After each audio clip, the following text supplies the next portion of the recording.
All right. Looks like we are live here. Let me move my situation here. Yeah, there we go. Got my Walmart glasses. I can't read glasses, though. That's the problem. And I want to read the comments. But they're just so cool, though. That's the problem. The glasses are cool, but I can't read with them. All right. So, here's the deal. I just wanted to give a couple of pre live stream comments here to set the whole stage up with Ruslan KD. So we're doing our live event on this channel tonight at 7:30 Eastern. So Ruslan reached out to me and we set it up and all of that. So this will be a good conversation. What's interesting is I asked him, what he wanted to talk about. And what he said was that he wanted to talk about my problems with his theology, or I don't know if he said theology, but my problems with him. And I said, sure. I mean, if you think that would be a valuable use of time, I'm glad to tell you all the problems I have with you. I said on Gab today that it would be a grieving of an airing of grievances that would put Frank Costanza to shame. This is a Festivus for the rest of us. But I just had a few thoughts that I wanted to just put out there in the beginning. I was talking to my brother earlier, my biological brother, and we were talking about social justice, as we often do, although I think he's getting sick of it. But he humors me. So we were talking about the social justice issue in the church, and one of the things he said was that an example he used to show how crazy this is, because like Christians, we're supposed to be people that understand forgiveness and love keeps no record of wrongs and all of this kind of stuff. These are beautiful, keys of the faith, right? Jesus Christ taught the parable of the unforgiving servant, and that parable, it's kind of scary, that parable, because at the end of it, he says, look, God's not going to forgive you if you don't forgive your brother in your heart. It's like, it's a very serious issue to not get forgiveness right. And the example he used would be like, what if your wife, you'd been with her for 10 years. I'm almost been with my wife for 10 years. Like, what if she decided after 10 years of a good marriage, she decided to like go through your old emails, like from decades ago, 20 years ago, 30 years ago, and see like, how'd you treat women back then? And what did you say about women back then? And anytime she saw, something like that was suspect, she was like, she would bring it up to you and insist that you repent to her. And it's like, well, I can't really defend myself. Yeah, that was disgusting what I used to do before I was a Christian, but why are you bringing it up? Like, that's very weird. You would see, obviously, that if your wife were to do something like that, that she'd be trying to cause trouble with you, obviously. But that wouldn't be Christian behavior, but it's actually stupider than that. It's like, imagine if my wife, after 10 years of a good marriage, she didn't go into my email inbox or Facebook posts. She went to my father's from decades ago. And my father said this about a woman or did that or did something bad. And she held me accountable for it. She's like, now you need to repent to me. And it's like, again, like I can't really defend my father's actions if he did something bad, but like, why are you bringing this up? Why are you holding me accountable for it? This is not a way for a Christian to act. This is like the opposite of not keeping a record of wrongs, right? And it goes to the nth degree because now it's keeping a record of not only your wrongs, but also your dad's wrongs. That would obviously be stupid. But it's actually stupider than that. It's like your great-great-granddaddy. It's like, your great, I went through the records, I did my 23andMe. Oh, I did your 23andMe. I got your saliva while you were sleeping, and I pulled up a document that said your great-great-grandfather did this. And you're like, honey, I don't even know my great-great-grandfather's name. Why are you bringing this up? It's that stupid.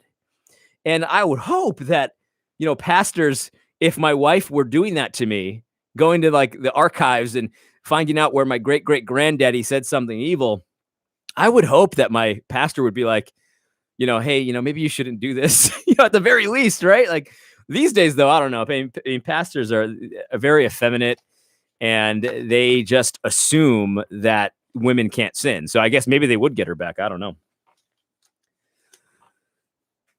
But it's actually even stupider than that. It's not even it doesn't even have to be someone related to me. Like, this is what social justice is doing. It would be like if my wife went back into the archives in my granddaddy's generation, and then anyone who had the same skin color as me that did anything wrong, I'm now accountable for it. And she's going to cause a problem in our marriage because of that. Like, if my wife were doing that, she would be deeply in sin if she were doing that. That's the opposite of not keeping the record of wrongs. That's the ultimate version of keeping a record of wrongs. And that's how stupid social justice is. It's not just this periphery thing, because I have a feeling that Ruslan is going to probably say, well, it's not an essential, and I'm going to try not to mock his voice in our call. It's not an essential, but I'm not so convinced about that. I mean, Christ said, if you don't understand forgiveness, and worse, if you don't forgive your brother in your heart, God won't forgive you. Like, that's so foundational to understanding the gospel of Jesus Christ, that he says, like, there's no way for you to be harboring this resentment and keeping a record of these kinds of wrongs, holding your brother's feet to the fire for things that they didn't even do, like things that they're people that had the same skin color decades and decades and centuries ago did. It's like, if you don't get that you should probably forgive for that. And again, I don't even know if you can forgive, someone who like me for something that someone who looks kind of like me from decades and centuries ago did. Like, I didn't even do anything. So can you even forgive me? I don't know. But the point is, like, it's definitely striking at the heart of the gospel of Jesus Christ. So I think the idea that this is some kind of periphery, kind of not important issue, it doesn't make any sense to me. It really doesn't make any sense to me. And so that's kind of like a pregame thought. And again, we're going to do this conversation tonight at 7:30 Eastern. So be live. It's going to be on this channel. And if you have, comments or questions, I'm not like a pro live streamer. Like, I don't do this. I told Ruslan, it's like, I don't invite people on my shows because, like, this is not my thing. I'm not a good interviewer, that kind of thing. I'm glad to be on other people's shows, and I've done that a lot, but I don't invite a lot. So if I don't get to your comments, sorry, but definitely come and comment and like it and share it and all that kind of stuff, because I think it'll be an interesting conversation. Again, it's going to be about my grievances. This was not my idea. This was his idea. So credit to him for that. It's going to be about my grievances with his with his theology, I guess. But that should be a good time. I hope you guys will enjoy it. Let's see what the comments have to say, if there's anything interesting here. Gotta get transition glasses. Yeah, I do. That's a good point. What's up, bro? Hey, what's up? Wait a minute. What? What's up? Doctrinal Watchdog does not want me to do this conversation. This will probably be the last thing we'll ever do. I don't know. I mean, I can't guarantee that, Doctrinal Watchdog, but I do think of you every time I consider doing a Ruslan video. But the point is, though, Doctrinal Watchdog, he does have credibility with certain people. He's got a pretty popular channel. I mean, he's got 100,000 followers. People really like him. And I think that, one of the things that's interesting about Ruslan is that what I've noticed for people that comment about Ruslan on my channel, he seems to really make a good impression. Like when conservatives hear him talk, they think that he seems like a reasonable guy. Like, they understand that he's not like totally conservative, but he makes a good enough impression for people to like him. But then over time, they start to notice, like, oh yeah, this guy's just a liberal. That's my brother calling. I don't know. Maybe he's watching me live. Who knows? So yeah, that's what I've noticed. So he does actually have credibility. And I think that there's a certain kind of conservative that will like him at first and maybe even forever. I don't know. A lot of people do like him. So there's that. Aiden says, first of all, he isn't a Calvinist. Yeah, well, that's I'm a Calvinist, so that's okay. But we probably won't be talking about Calvinism. Although I could, obviously I could bring up anything. He didn't put any restrictions on what we could talk about, but I'm talking mostly about social justice.